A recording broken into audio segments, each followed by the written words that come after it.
नमस्कार मो ना सस्मिता साहू सरपंच आखुआपाड़ ग्राम पंचायत परजंग ब्लॉक।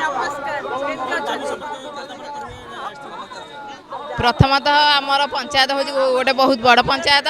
आमर से 8 ରୁ 9ଟା वाटर सप्लाई चली वर्ष को मिनिमम 10,000 खाली electric sorry 10 lakh electric bill खाली आसूची। आम जब इलेक्ट्रिक बिल 10 लाख वर्ष को दबू ताहले आम पंचायत रे कौन काम करूँ। सेकेंड हूँ आम लोक मान द्वारा निर्वाचित होउछु किंतु वार्ड मेंबर माने केते 10-12 जन मिसिले आमको उठे दौरान अनास्था प्रस्ताव आणिकी आ थर्ड रे आम समस्ते पाउचंती अवसरकालीन भत्ता किंतु आम सरपंच मान को किछि भी सरकार देउना एइथिपाई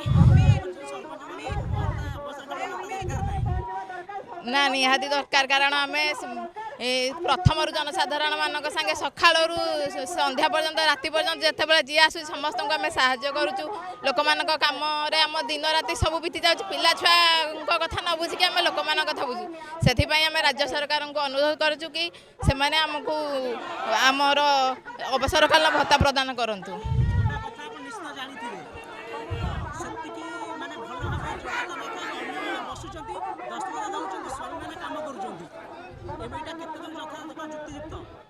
ना सेटा युक्तियुक्त नुहे आम जेहेतु आमको लोक मैंने भोट देकी निर्वाचित कर आम कम एका करुचु आगु को भी आम सबू भौणी मान अनुरोध कर निज काम निजे करूँ स्वामी मैंने कम पदक्षेप नियंतु ना।